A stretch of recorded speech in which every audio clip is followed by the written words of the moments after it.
Hi and welcome to the channel. My name is Philip and I will be your host. Today's topic of the video is a kick-down doorstop.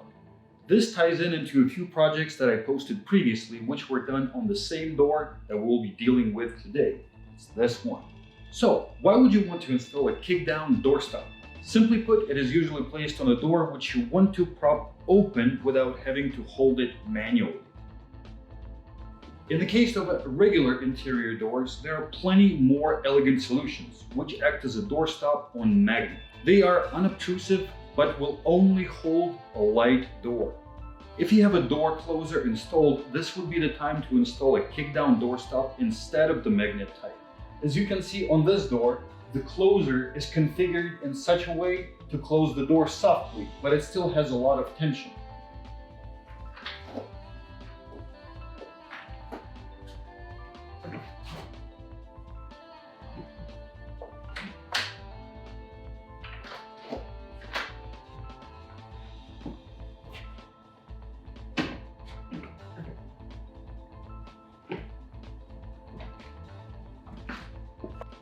The magnet that used to hold this door down prior to the closer installation no longer serves its purpose. The door closes no matter how much the magnet is trying to grab. There is simply too much force pulling the door away. So let's get to the installation. The tools that you will need are measuring tape, a drill with a drill bit in the size recommended for your brand of the doorstop, a marker to mark the holes, a screwdriver, and the doorstop itself with the included screws. The first thing you will want to do is read the instructions. They will provide you with the dimensions needed for the starter holes. Open the door, measure the given distance from the floor and mark the spot where the top screw gets placed. Now place the doorstop on its spot and mark the other needed holes. Set the doorstop aside and get the drill and the drill bit in your instructed size. Since this is a door, you want to make sure not to penetrate through it with a drill bit.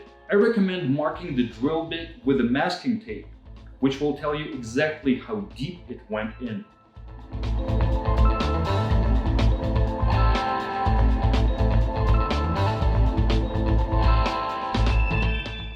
With all of the required pilot holes done, it is time to use a screwdriver to secure the doorstop to the door.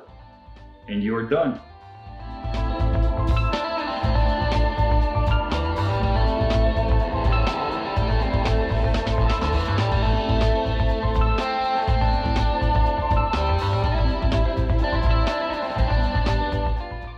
This is the last modification to this door. It closes on its own with a door closer.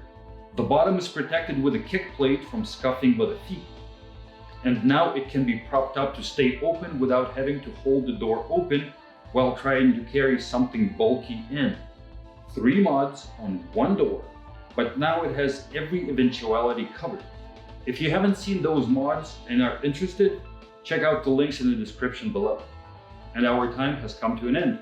Please leave a like if you found this video useful. Hit the subscribe button and the bell icons to be notified when the new videos come up. Thank you for watching. I'll see you guys soon.